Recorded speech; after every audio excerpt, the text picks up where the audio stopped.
It's a great pleasure to be here. I want this message to go out to the entire world. So, Consider using all of this information. slide deck as a PDF and the video. And if you find it useful or applicable in your practice or to make this world a better place, use it in any and every way that you can. You can just give the talk or show the videos. And she's also sending the information, the peer-reviewed article upon which everything is based. Now, in this talk, I'm going to be a little silly sometimes. I'm going to make some probably off-color jokes. I'm going to be impolitic, but it's all coming from a good heart that's advancing the world to be a better place for LGBTQ people. And so look forward to receiving your questions at the end. I also use some stereotypes in order to drive the point home. So please forgive me if I seem impolitic. My heart's in the right place. I'm going to share the screen now. Biological origins. I'm going to give you the conclusions right in the very beginning. Boys and girls come from the same one single tissue during pregnancy, but because of the enzymes, the hormones, the genetics, they become part of a spectrum of presentation of humanity. It's just like there is no one snowflake there, unless the president says there's only one snowflake, then there's one snowflake. But our anatomy, our physiology, our brain works are all expressed on a spectrum. That's the conclusion of this talk. And it's supported by all the naturally occurring events that we've seen, the people that we know, experimental evidence, clinical embryology, and we're going to see a lot of genital anatomy during this talk. And it's just because we have to make the point. So here's the peer-reviewed article that you'll be getting a copy of. It was published in Gynecologic Oncology about 7 years ago. Okay, naturally occurring. Let's talk about that first. Other vertebrates are homosexuals. There's books that talk about the species of mammals and birds doing repeated homosexual activity, not in captivity, all the way to orgasm, all ages, both genders. And anthropologists have reported that as practice for real sex, but it's not. Everybody just wants to be happy.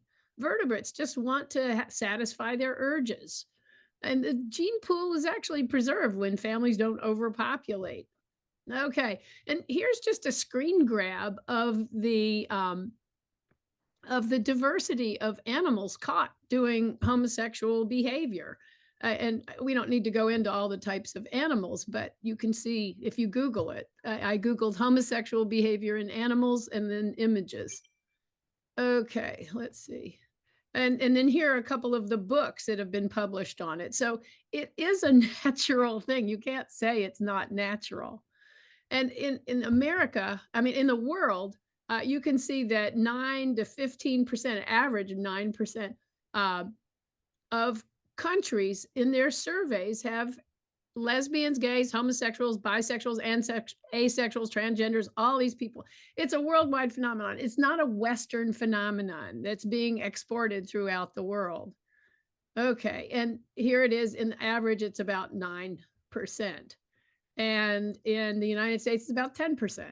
Okay, experimental evidence. So starting in 1959, research was done where they injected mother pigs with testosterone. And the males came out normally, but the females had masculinized genitalia. And at puberty, they would start mounting, instead of presenting their bottoms in what's called a lordosis position. Lordosis is when you arch your lower spine. Lordotic behavior is presentation for sex. They would not do it like the normal control. So the effect of hormones during pregnancy, what we know from this 1959 research is that it's permanent. So here they took also, they took in 1979, the research was repeated. They took little rats and they would castrate the little boy rats. That's blue. I'll always stereotypically use blue for boys and pink for girls, but that's just to make the point. If they castrate the boys are more receptive. And normal boys who are not castrated, or uncastrated boys, not normal, would do as expected. They would mount a female, and a female was exposed to either testosterone or estrogen, either prenatally, would do mounting behavior instead of lordotic presentation as expected. So, what it's showing is that any hormones in the brain during pregnancy, in these, at least in these rats, would induce a gynophilic behavior. Okay, now organization is the beginning of the stratification into sexual activity. Testosterone has a direct effect on the brain, and it's in a dynamic equilibrium with estrogens, meaning estrogens convert to testosterone, testosterone converts to estrogen in the brain, and it acts on the developing neurons. These androgen levels affect during the prenatal and neonatal times, affect play behavior. You know how boys have more aggressive play than girls. That's been described. You studied that in child development. They're more aggressive and their learning skills are different. So, prenatal administration of inhibitors that switch and prevent the construction of hormones in the fetal brain show that in the male offspring, if you prevent testosterone, they will prefer males over even a receptive female. They will do lordosis with other males. So it confirms the hypothesis that human sexual orientation is underlined by changes in the pregnancy hormonal milieu. Now, this is all with animals. What about humans? Well, humans have genes. Now, and we have to go through a lot of science here. There's going to be chemistry, and there's going to be embryology, and there's going to be a lot of anatomy. DNA makes a codon, 3 of them. Those are the letters we learn. The codons make a gene. Those are the words we use. Genes make a protein, which becomes sentences that we use. And then the proteins build the body. Those are the essays we write. So you can see that we start with the letters. Now, epigenetics is which of the 2 genes that we inherit from each of our parents gets published. So that's on the way to publication. So among 25,000 genes in a human, 2% code for proteins. And the proteins are that bind on the DNA decide which of the 2 so that get expressed. So even identical twins are 50% different. You get that? I hope so. Okay. Come on, Kate. So these are the epigenetic proteins, and they bind on there. Okay. I really made these slides. Okay, prenatal chemistry and embryology, bunch of terminology to use. Determination is when the genes make the proteins that tell the gonads what they're going to be. It's not hormonal, it's chemical. Okay. Differentiation is when the gonads say, I'm an ovary and I'm putting out estrogen, or I'm a testis and I'm putting out testosterone. Organization is when the testosterone or the estrogen affect the rest of the body in masculine or feminine directions. Okay, now it sounds binary, but you're going to see it's a spectrum, girls and boys. Okay, and then activation is when the body's fully formed, the brain's fully formed. It's really puberty, when the hormones are secreted in higher doses and they just cause sexuality, but they don't affect orientation or identity. Okay, so here's the complex picture of how it works. Determination. Genes tell the tissue that's near your back, it's near your kidneys, it's your flank. In an embryo, this tissue out on the side, you're going to either be a testosterone, a testis, or you're going to become an ovary. And these are the enzymes that facilitate this message to be made. Okay, here's more messengers. And then that gonad tells the anatomy in the genitals and elsewhere in the body. And that's going to be the big message. How to form and how to grow. And then later, activation is puberty, when you start expressing yourself. Okay, so the week 1 embryo. This is the embryo. Here's the yolk sac. There's the outside, which forms tissue, and you don't need to know more about that. Here's the yolk sac at week 3. This is the embryo. This is the backbone, okay? And it gets its food through the yolk sac, spilling yolk into the intestinal tissue that hasn't been formed yet. So here's the embryo yolk sac, and some cells from the back of this yolk sac migrate into the back of the fetus. So this is a cross section from right there. So there's the gut, and these cells migrate through the back and then go out on each side and form what's called the genital ridge.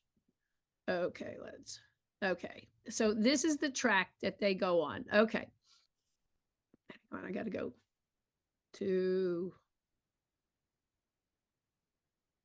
I see that had to form. Okay, here we are. Week 4. So this is what the fetus looks like. And this is a 1/10 of an inch. So this is tiny. There's the head. There's what's going to be the umbilical cord. The fetus has a tail. And right about here or here is where those cells accumulate. They migrate out to what's called the genital ridge. Okay, and they're migrating. You can see the little pink. Okay, fine. So here's the genital ridge, and it's just a little polyp of tissue that becomes either a testis or an ovary in week 5. So this completes differentiation. It becomes an ovary or it becomes a testis. And here are all the chemicals that can vary in their concentration and affect how good a testis or how quality an ovary is made. Variation. Okay. Okay, there they are. Now, going back now, we've done determination. Now we're going to do, from differentiation, we'll go to organization. And I'll make this slide a little bigger. This is organization. So you've got an ovary that tells the body, not just the genitals, how to form a uterus and how to make girl parts on the outside, or testosterone telling the testicles to form and to descend into the scrotum. So that is called organization. But these hormones are affecting the rest of the body, the bones, the larynx, the brain, even like all kinds of other anatomy. So by week 6, differentiation, if there's no boy hormones secreted or SRY chemical secreted by the testicle, the fetus stays as a female. Females are the default human. Be interesting to know the research about how that happened. But the brain and body become female typical. They become androphilic. Uterus and tubes form. Genital tubercle. The genital tubercle is the pre-clitoris or the pre-phallus. Okay, and we'll talk about that. Okay, so week 6. If SRY or SOX9, these chemicals that are genetically created, not created by the testicle, are secreted, then the genital ridge becomes a testis and it becomes male typical, gynophilic. And a chemical is secreted that prevents the fallopian tubes in uterus from developing. And the genital tubercle keeps growing for past 84 days into a phallus. So ambisexual is how we all start out. And without any hormones, we'll all become looking like female anatomy. But if any hormones are secreted, then the genital tubercle enlarges to a phallus and becomes male. Okay, we've said that. And here's the depiction of that. An undifferentiated week 6 fetus has no it's undifferentiated in its appearance. Okay. And then it becomes this is like week 6 through 12, looks very much alike. In the female, the labia minora form, and in the male, they fuse to form a distant urethra that opens up at the end of the genital tubercle. And you can see that. Okay, so here's a bunch of genitals. This is week 7. Everybody looks the same. This is the anus. This is the opening of a urethra. This is our tail that's still there. And this is called the genital tubercle. And then here we go, week 7.5. You can see there's separation develops, thankfully, between the anus and the genitals. Here's the tail, it's still present. Week 8, still the same, okay? Looking very similar, but more separation. There's the urethra, there's the anus.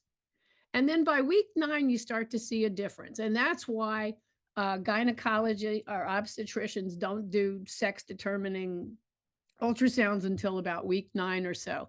So, which is which? Is this a girl or is this a boy? Is this a girl or is this a boy? Well, this is a male because the labia minora like structure is fusing in the midline and advancing the urethra all the way out to the tip of the phallus. And this is a girl. These will be the labia majora. Okay. Now, here's week 10.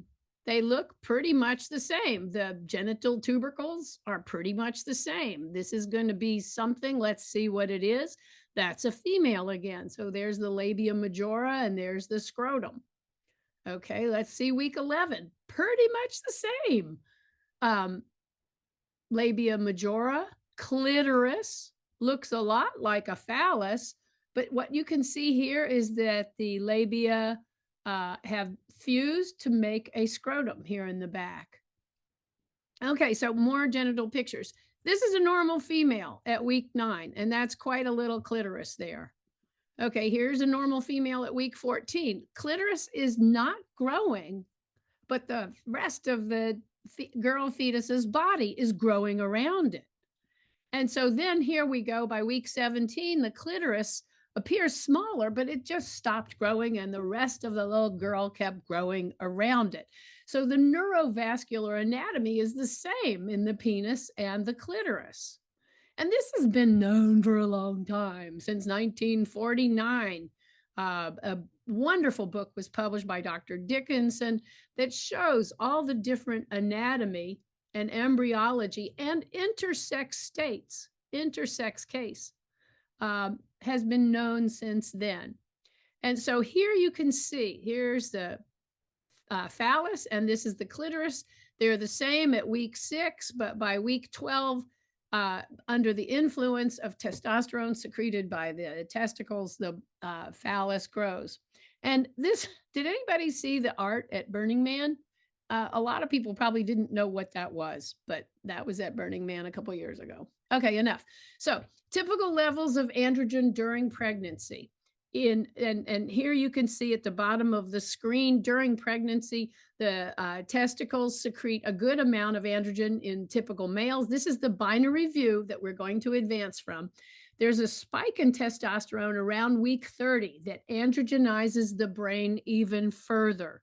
And this spike, absent or present or in variable levels, appears to be the etiology of the divergence of gender identity.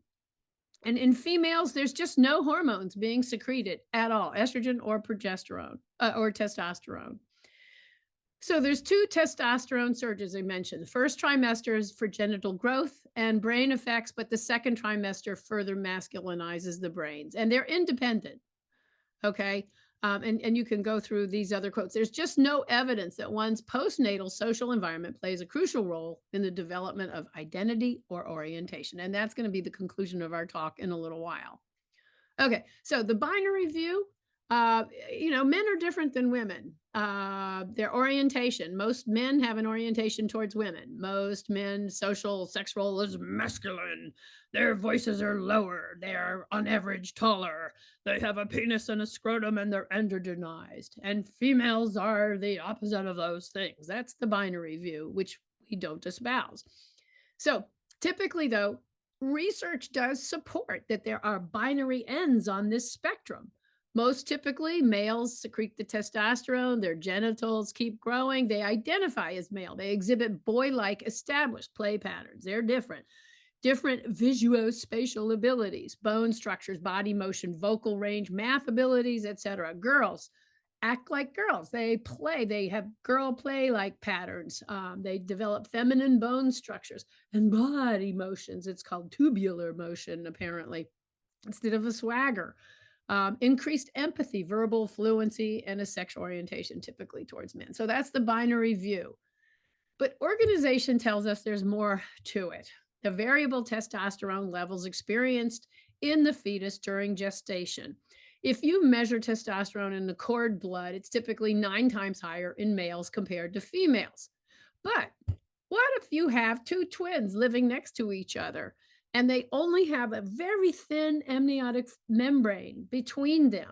The testosterone that boys pee out to form their amniotic fluid and that the next door fetus drinks as her, as part of her physiology during gestation means that that boys who exhibit male typical toys and aggressive play and girls who exhibit girl-like behavior may have a diversity of expression because the girl can get testosterone across the amniotic fluid that the boy is peeing. And likewise, the boy might experience less testosterone because some of his testosterone from the amniotic fluid is seeping out over to his next door neighbor. More on that later. Okay, so let's talk about how diversity happens. This is the chemicals that are behind determination, differentiation, and organization. All these different chemicals. I've counted them for you. There are 32. Okay. So that means 32 chemicals can be high, medium, low, or even absent. So how do you do the math? If there's 4 variables, high, medium, low, and absent, and we really know that there's a spectrum of those, not just 4, then there are 4 to the 32nd, or this many, and I don't even know what gazillions they are, possible outcomes of the sexually dimorphic traits. Here is the evidence that it is a spectrum, pure and simple. There are not 2 genders, Mr. President or Mr. Felon in Chief. So the current concept then, based on evidence, is that there's a lot of different levels of these hormones during pregnancy and even variations that happen with the spike at 30 weeks. So if there is a spectrum, then we're all over the place. And there will be a spectrum from male to female with regard to orientation and gender identity. Now, we've seen this in humans. We've seen little girls who are born with an enlarged clitoris and a very small uterus. These are called diversity of sexual differentiation. Under slightly extra testosterone influence, a clitoris can keep growing, even though it's supposed to stop growing at 12 weeks. If you got a little bit secreted by an unusual ovary, and some ovaries do secrete testosterone, and some estrogen that ovaries secrete is converted into testosterone. So then the uterus could remain small, the brain could be androgenized, their identity could be cis, non-binary, or their orientation could be bi or gynophilic. And here you can see a penis that has the various stages of hypospadias. Hypospadias is when the urethra fails to migrate all the way up to the end of the shaft and locate itself on the bottom side of the head of the penis. And so you can have a child with a macro clitoris or a micro penis, and you can have labia that look like a scrotum. And so this is proof that there is a spectrum. And here I've taken all those slides and put them on a spectrum for you so that you can see that there is, even though there's binary expression that's common at the end, at each end, in the middle, there is an entire spectrum. We should show this to the president. Okay, now here's a picture of embryonic development through the weeks of pregnancy. And this shows the area when hormones are secreted and can affect limb development, ears, eyes, even, cleft palate and the larynx, as well as masculinization of the genitals. That's what's happening there. So there's all these other features that go with the expression of sexuality. So these are called dimorphic traits. And even though we say they're dimorphic, they're really multimorphic because they are on a spectrum. And characteristics then of physical anatomy, genital size and appearance, presence of breast, these are dimorphic. Somatic. Boys are taller than girls. Boys have bigger hips, pelvic bones. The brain looks different, and we'll go into this. The play is different, and so on. Let's go into that. So, what are some of these other dimorphic features then? Boys are taller, narrower hips, lower voice. They throw better than girls. On on average, no, no, don't fuss at me for saying that. They are verbally less fluent. Girls are more likely to be English teachers. They do rough and tumble play, and girls do more cooperative play. These are the tendencies. So here I am at a museum, and there's two skeletons in front of me, and they're both standing on the ground. This boy is taller than the girl is. And let's go to bigger pictures of that. His pelvis is narrower, and it's what's called heart shape. The female pelvis is wider, much wider, and that facilitates delivery. What are some other differences? The hands are different. Now, I have this diagram to show what the 2D, 4D digit ratio is. A lot of research has been done that shows that men have shorter index fingers than ring fingers. I mean, who knew? Who knew? Somebody's running around. They actually went around and did Xeroxes of people's hands and measured them and correlated them with their sexual orientation and with their gender identity. Women have longer index fingers, and let's see what that looks like. So this one must be a guy because the index finger here is shorter than the ring finger. And this must be a gal because the index finger here is longer than the ring finger. Now, this isn't absolute, and everybody don't go looking at your hands right now. I know what you're doing to try and determine your orientation and identity from your hand. I think you probably know it by now. But anyhow, this has been also correlated, interestingly, with other features. The masculinized 2D, 4D ratio is seen in lesbians and in female to male transsexuals. Isn't that interesting? A higher and feminized ratio is noted in gay men and male to female transsexual. So what we're seeing is that there are physiologic correlates to orientation and identity, which proves is the beginning of building the proof that they're biological.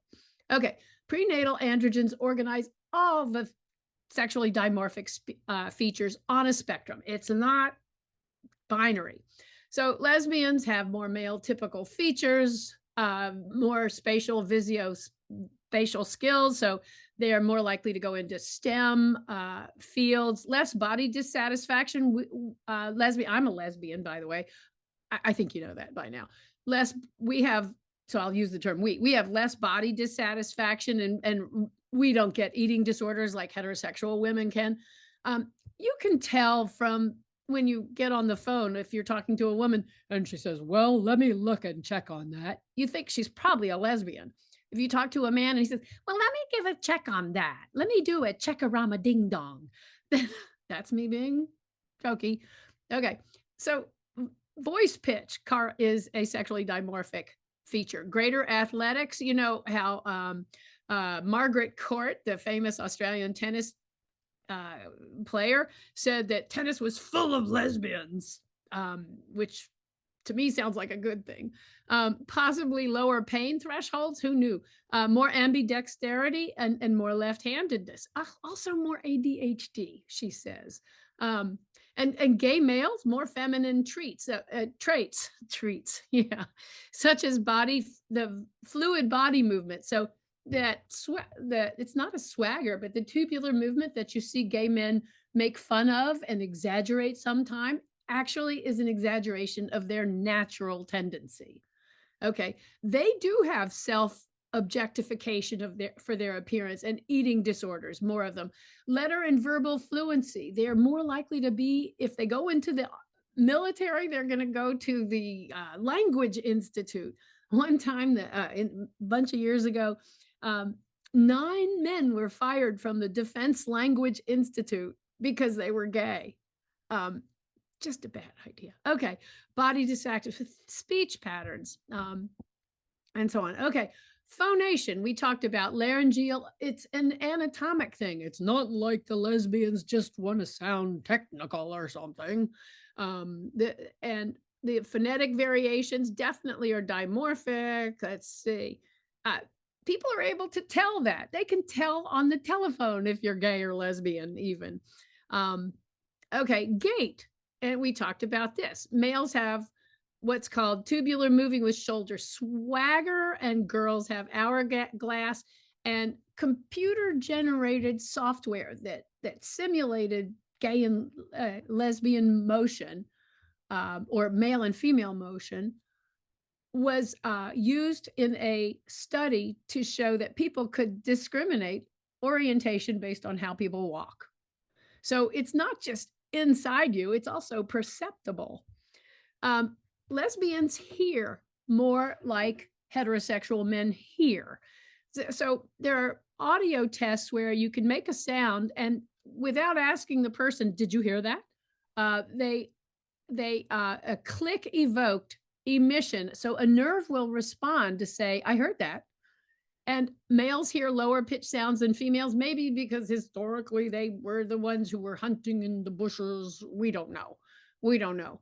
But adult lesbians, click evoked signals were masculinized, and trans girls, click evoked, were feminized, showing that that's biological correlate. Now, childhood dimorphism reflects this too. In other words, people can tell when a child is expressing atypia. They play with gender atypical toys and games and clothes, and the kids know from the parents' message that they're not supposed to be that way. That's what needs to stop. Psychologists need to teach parents that you've got to love that kid and you cannot enforce gender expression on a kid. Parents have such good intentions. Well, I just don't want my child to have a hard life. You you're making it hard by enforcing gender and orientation on them.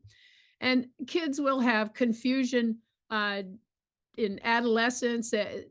Trans kids will have a negative reaction to their breast development. And all of this correlates with the 2D, 4D ratio. So what is that telling us? It's telling us that the brain is being organized from hormonal exposure as well. The sexually dimorphic nucleus of the preoptic area shows sex differences in structure by CAT scans and by PET scans. The INH3 is different, and they have they have increased differences in handedness. Homosexuals are more likely to be left-handed than heterosexuals. So if you look at this FDG enhanced scan of the brain, it shows that men are different from women typically. And they're looking at the precentral gyrus, the putamen. And, guys, I'm a gynecologic cancer surgeon. I'm just reflecting the research here. Please don't ask me about brain anatomy when we get through this talk.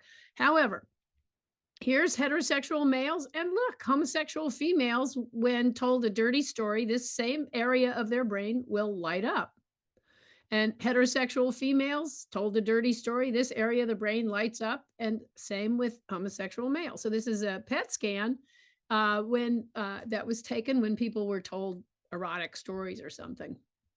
Okay, organization. So neurocognitive and physiologic ability. So a female face causes a greater reaction in the thalamus. And these are measured. These are not like, how's your reaction? These are measured changes in the thalamus and prefrontal cortex. It causes greater changes in hetero men and homo women. Lesbians prefer the smell of women over men, and same men over women. The EEG patterns of homosexual men is more feminine.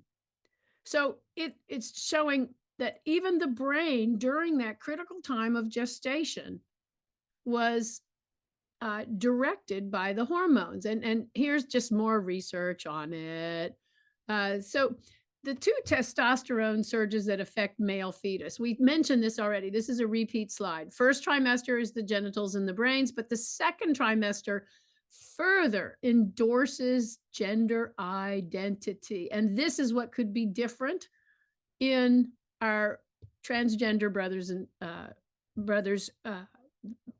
women who become trans men. I got to get that right.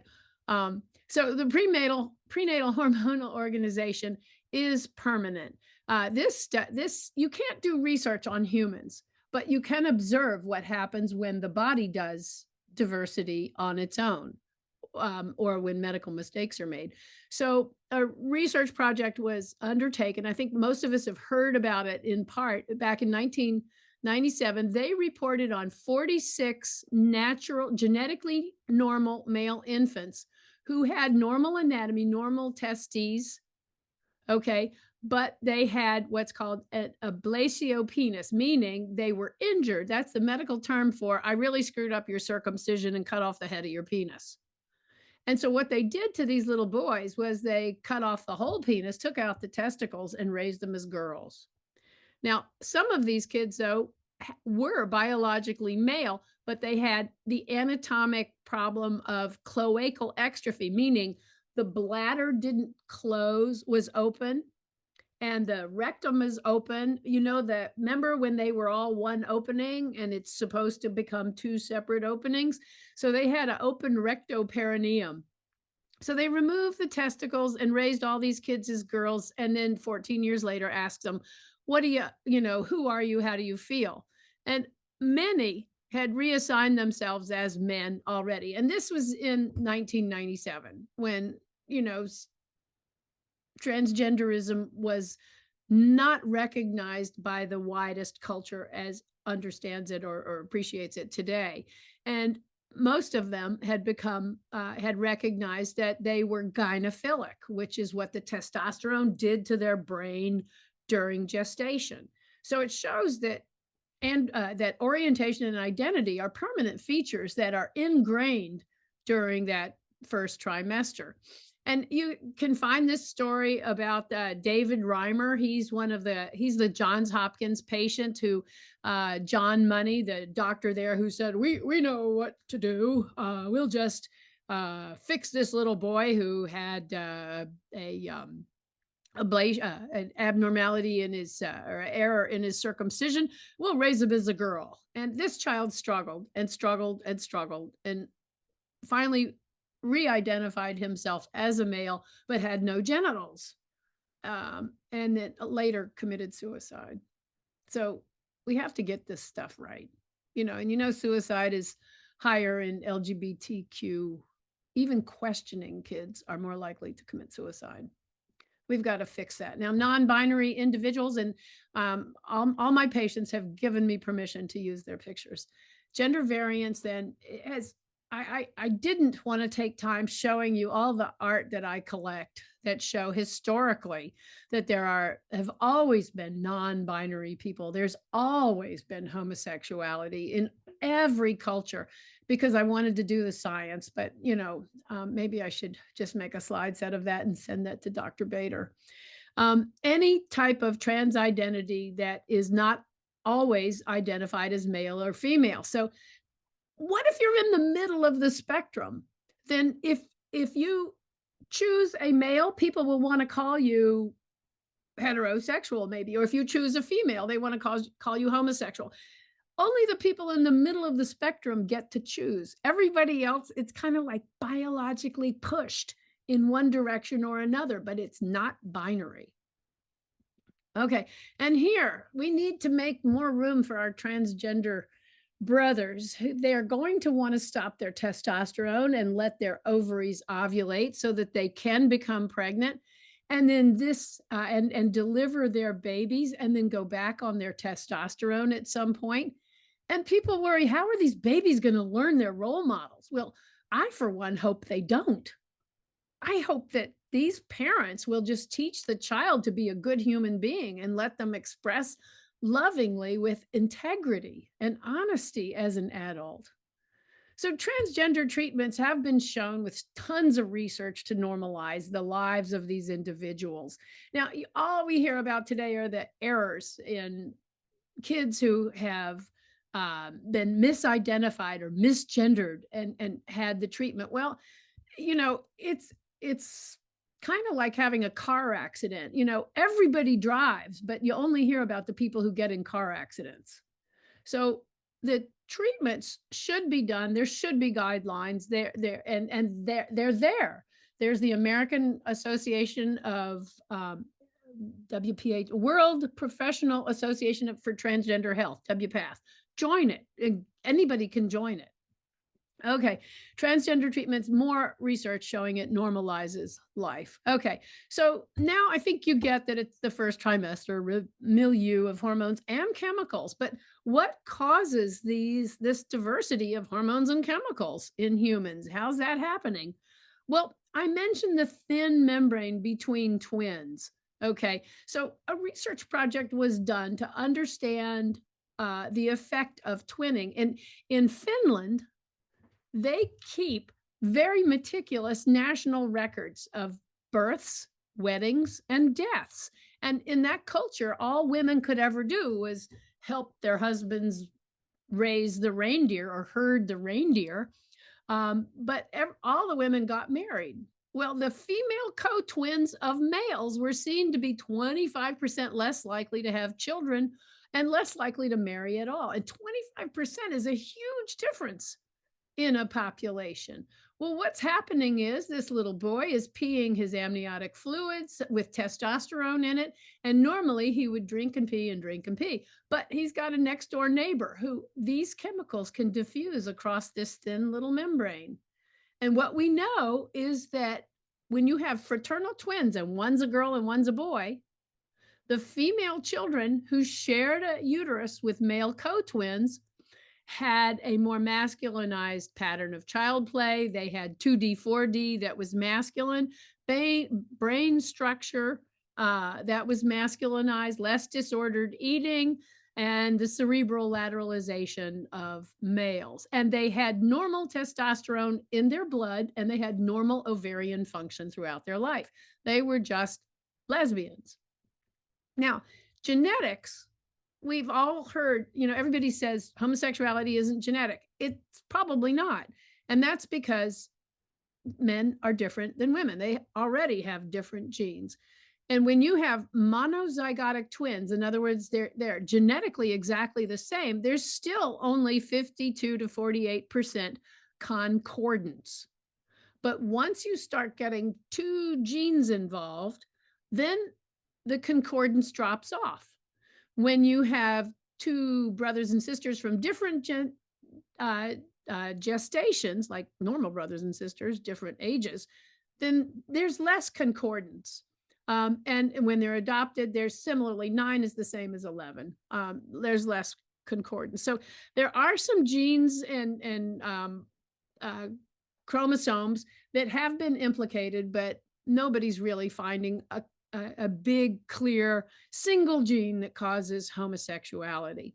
However, XY males who have a male co-twin, either epigenetics or they're fraternal, they're both male, but they come from two different eggs, can explain why there's only 50% concordance. But when there are gay male co-twins, they both have the same 2D, 4D ratio, and it's different than their heterosexual co-twins. The epigenetic modifications also contribute because it lets one or other gene express. Now, there's another feature. It's called fraternal birth order. Now, this has been widely established in more than 20 published research projects. It shows that having more older brothers increases the probability that baby brother is going to be homosexual. Now, what they think is happening is that the chemicals that are associated with maleness, and it's not just testosterone, but remember it's that SRY and the SOX9 chemicals, get out of the blood of the little boy, because in the placenta, the blood of the mom and the blood of the baby are one membrane apart, even closer than the amniotic fluid membranes, because this membrane exchanges oxygen and food. So it is purposely meant to exchange nutrients. And so the boys' chemicals get into mom's circulation, and mom's circulation says, what the hell is this chemical? I'm getting rid of it. It's alien to me because I'm a girl. So mom develops antibodies to either SRY, SOX9, or testosterone, don't know. And with each succeeding pregnancy, she becomes more immunized to her son's maleness.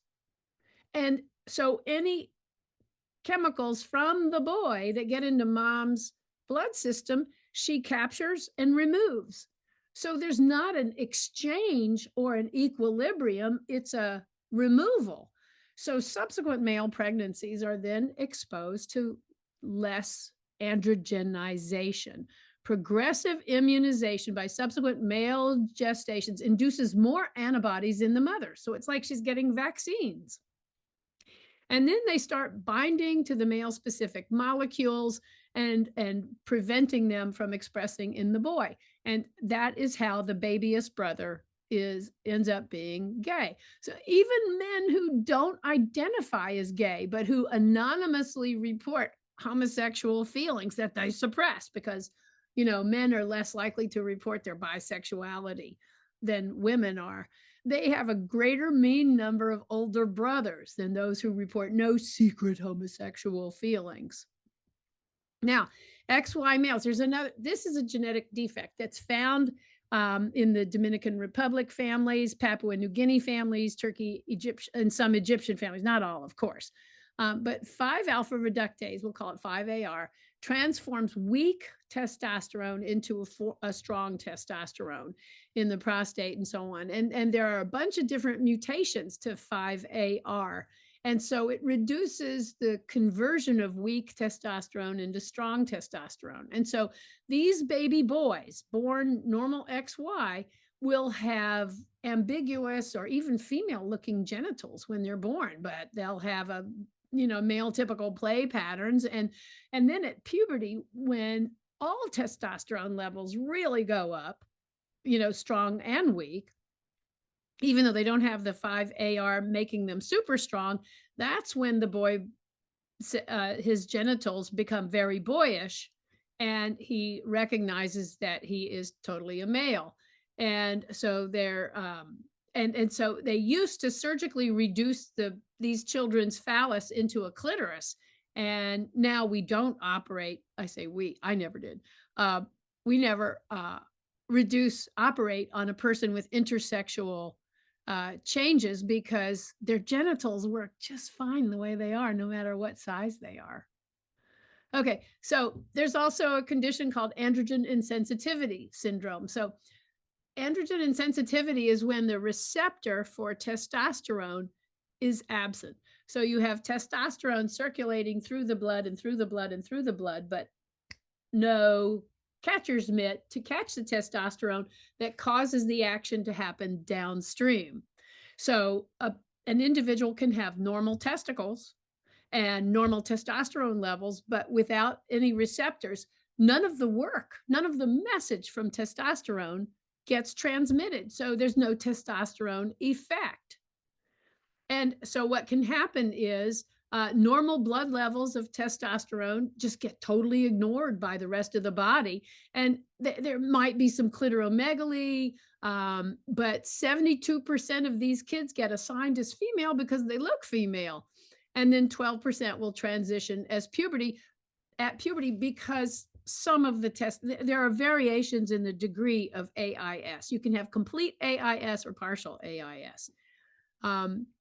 And these individuals are usually psychologically female, they're androphilic, and they have the 2D, 4D ratio of a female. And inside their body, they have a vagina that goes up about 2/3 of the way, but without any genes to create a uterus or tubes, they're infertile, and they have a slightly shorter vagina. Now, Dean Hamer at the National Institutes for Health did identify a gene that kind of correlated with male homosexuality. And I think you can see why there would never be a single gene that causes both male and female homosexuality, because the mechanisms are different. But that's not a strong thing. It may be transmitted on the X chromosome called XQ28. So if mama has a gay brother, then she has a slightly increased risk of of the having the same X chromosome that he got and giving that to her son. Yes, because she gives the X chromosome to a boy and then the husband gives the Y chromosome. Hello. Okay. Then there's variations, as we mentioned, in girl fetuses, 46XX. If they get a dose of SRY, DAX1, any of these crazy chemicals that are present, that they can affect the formation, function, and structure of the ovary itself. So ovaries can put out slightly more testosterone than they should, and they do put out testosterone all life long. And that can cause polycystic ovarian syndrome, which everybody has heard about. 50%, the genetic cause of 50% of disorders of sexual differentiation appear to be due to these different chemicals. And they can be female inside and out, they can be ambiguous, or they can be male. But these are individuals who also may recognize themselves as transgender. And there's another organizational issue, and this is far more common: congenital adrenal hyperplasia. So everybody has two adrenals, and it's genetically supposed to make cortisone. There's a chemical pathway. Here's the chemical pathway. From cholesterol in the blood, it gets converted, and then this hormone converts it to this enzyme converts it to this enzyme converts it to that, yada, yada. And it makes a blood pressure hormone called aldosterone. It makes cortisone, it makes estrogen, and it makes testosterone. Now, what do you think will happen if you block these hormones, these enzymes right here? This then, oh, there we go. You block these two with a genetic defect, and these chemicals are going to dump down this pathway and make extra testosterone, right? Okay, so yes, that. Okay, who made these slides? I did, it's just a little bit ago. Okay, so organization in congenital adrenal hyperplasia girls, they have unprocessed excess androgens, which masculinizes their brain and bones. They can have a larger clitoris, narrower pelvis, more aggressive childlike play behavior. That's a tomboy. Remember, there's a name for girls who are a little boyish, tomboys. Adult sexual orientation, up to half can be lesbians. And adult gender identity, some will become female to male transgender individuals. There's more than 20 publications of over 400 women with CAH.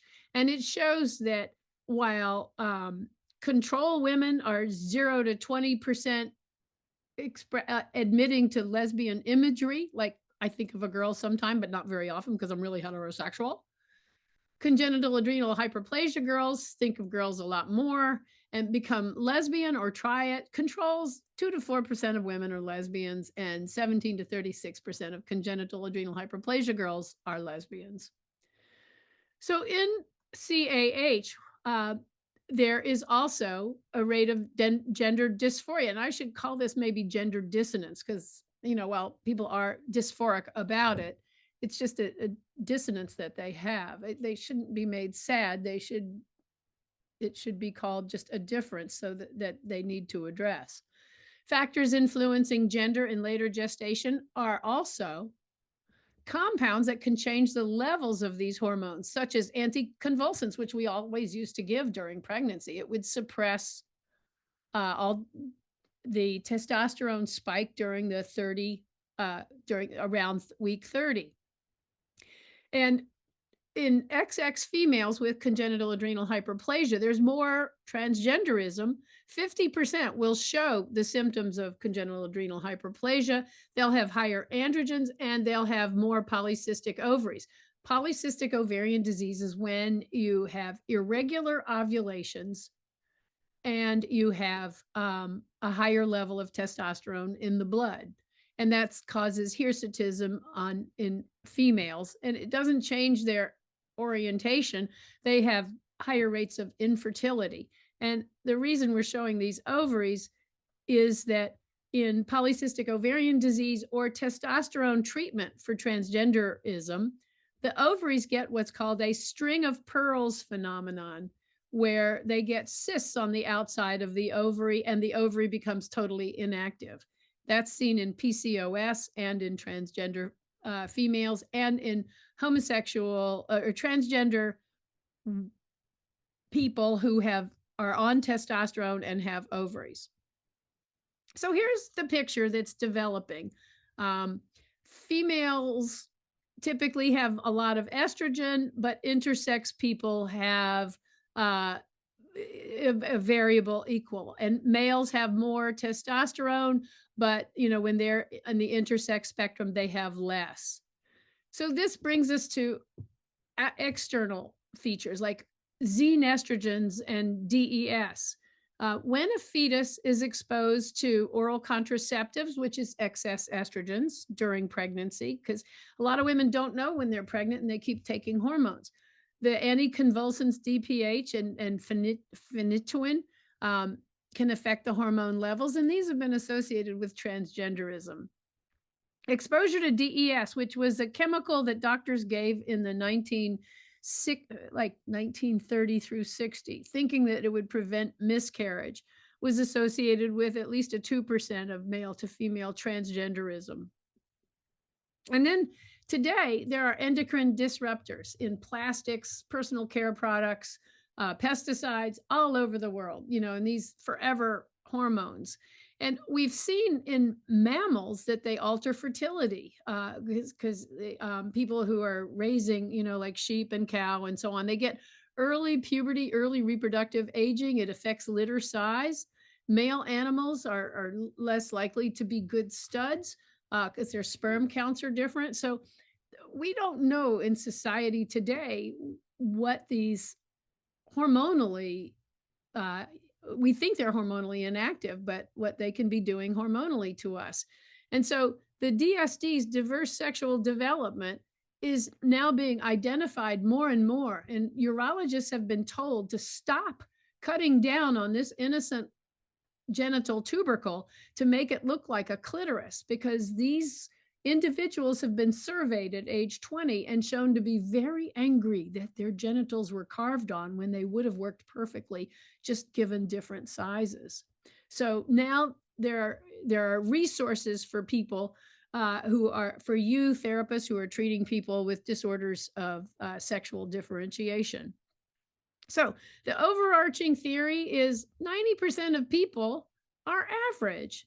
They have average, the girls, the XXs will have average levels, average orientation is hetero, but you start increasing the testosterone and maybe their brains will become androgenized. You increase it a little more, maybe they'll say they're binary, non-binary, and you increase it a little more and they will say that they are transgender.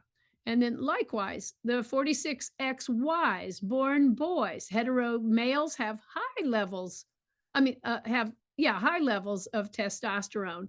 But if you decrease that level during gestation, they will become gay. You decrease it lower, they'll be non-binary, and you decrease it even further, they will be male to female or have AIS. So gynophilic hetero females, androphilic hetero males. These are the humans that are normal, who are your next door neighbor, brothers, sisters, cousins, daughters, parents, who are in the middle. And these individuals need to be recognized. They're normal humans. And these individuals, the non-binaries, need to be recognized. And these individuals, the male to females and the female to males, also need to have a place in this world. The book on social influences is not closed so much as it is empty. There's no proof that social environment has any effect on identity or orientation. And this is from 2011, 2009. This has been known in the scientific community for at least 15 years. So wrap it up, Kate. It's 10:04. A unique orientation and a gender identity emerges in everyone. Despite the ubiquitous majority modeling from media, parents who are not educated to love their children as they are, educational institutions with the wrong idea about how to raise children and help them become good humans, laws that discriminate and make people feel worse.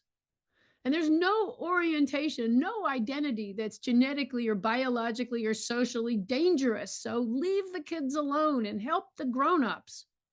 But risk factors, harm happens from the processes of legal discrimination. The socialization of cisgender heterosexuals against other people is wrong and harmful. The concomitant conditioning of minority individuals against themselves contributes to low life productivity and suicide.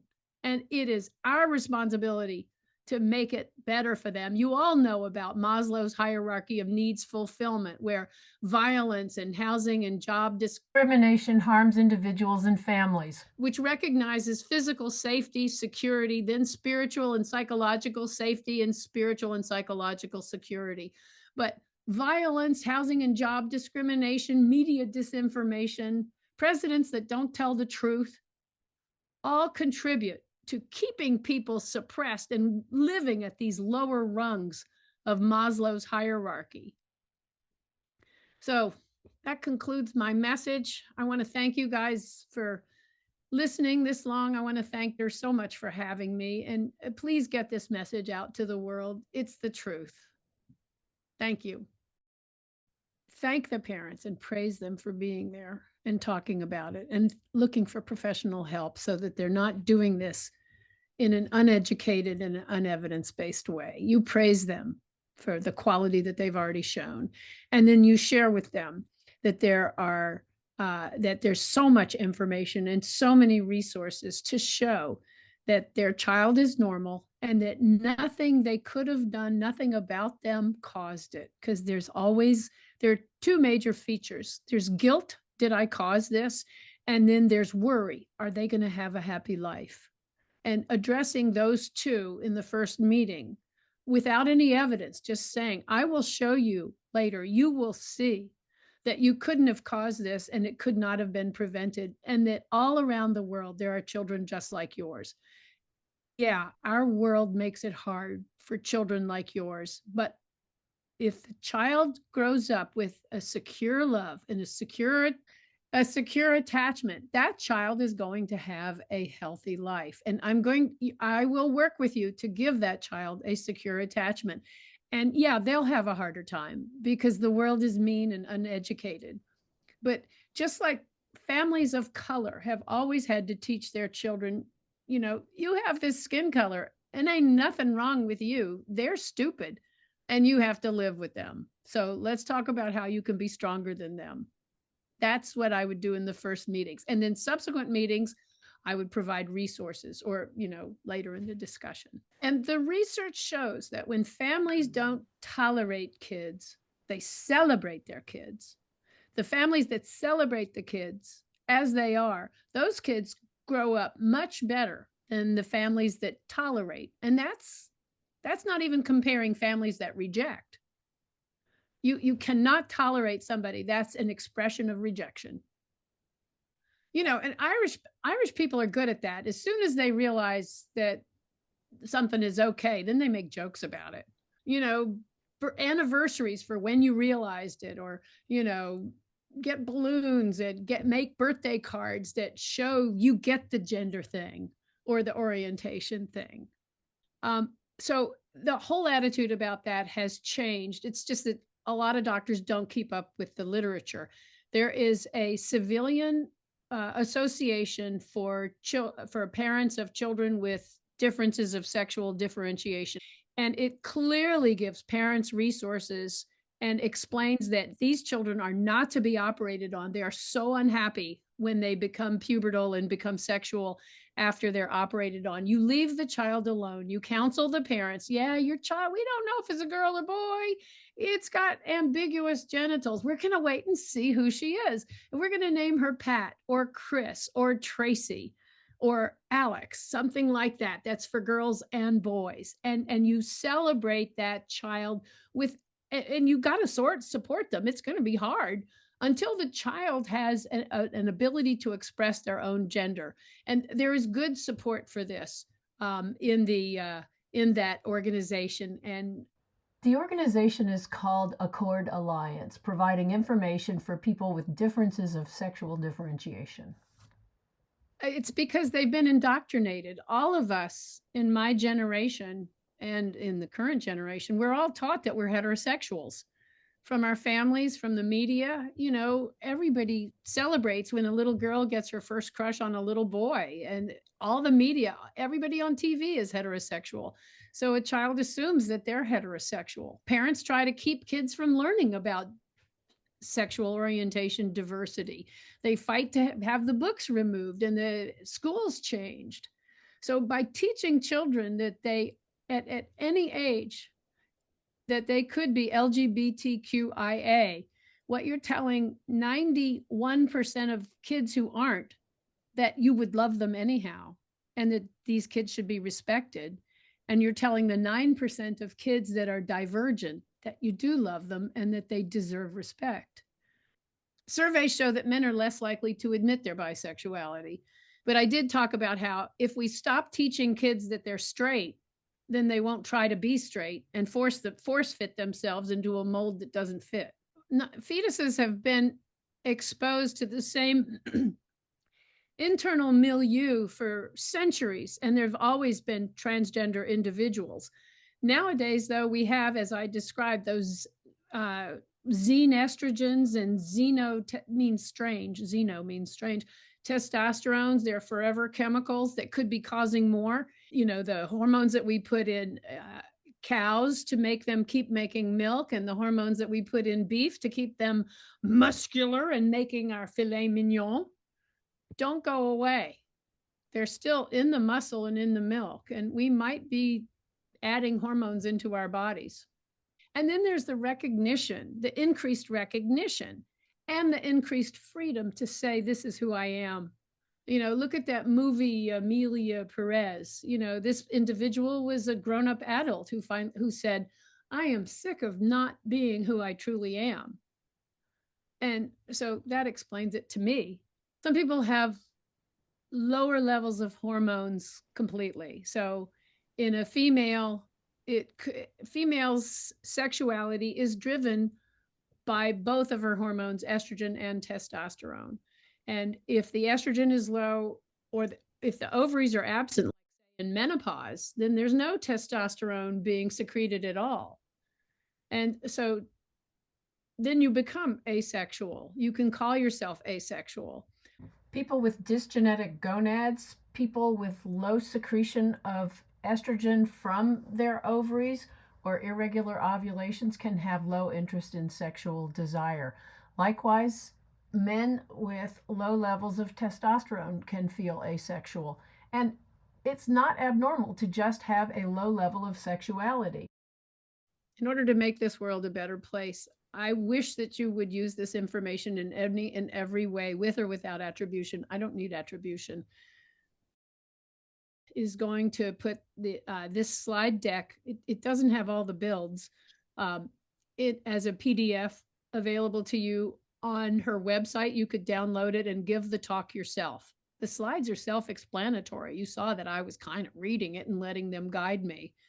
The video is going to be on the website. You can play that anywhere you want. The paper upon which all of this is based, that's peer reviewed, is on the website, and you can write your own slide talk from it. You can check out all the citations on the slides. You know, none of this, only the jokes were my opinion. Everything else was evidence-based. So please use it. Please get it out.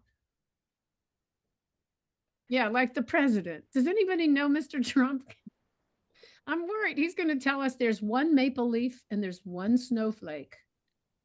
Puberty is when the ovarian or testicular hormones cause urges in a brain that's already been canalized or directed, when the nerves have already been set. The circuitry has been set. So waiting for puberty just allows the irreversible changes, like in the Adam's apple or the breast development or the hair, to set the gender in the wrong direction. in the birth direction instead of the brain direction. Puberty delayers are reversible. Depolupron is the one that's used to keep testicles and ovaries from secreting any hormones at all. It is totally reversible. The main damage that can happen during this delay of puberty so that a child can achieve more age and get to like 18 and make the decision on their legal selves is that bone development, calcium laydown may be decreased. So watching these children's bone development, I mean, most women have osteoporosis by the age of, or osteopenia by the age of 50. So that's not the worst thing in the world. I would take osteopenia over the wrong gender any day. And I would use the puberty delayers. The Cass report that came out of England has been really debunked, and has been over appreciated for its evidence, for the quality of its evidence, which is lacking. Giving Depolupron and watching the bone density allows a child to develop and think about it. And then there are children, like I have done hysterectomies on 15-year-olds because on a female to male, because he came to my office with both of his parents. His father had donated sperm for him for his future use as a male.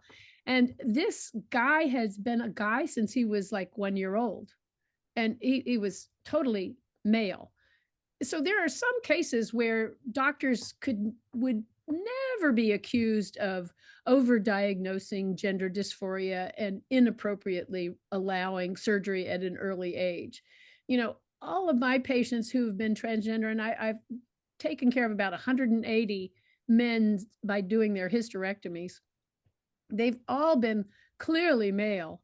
And some of them have been young, but they are all had to be referred by at least 2 psychologists.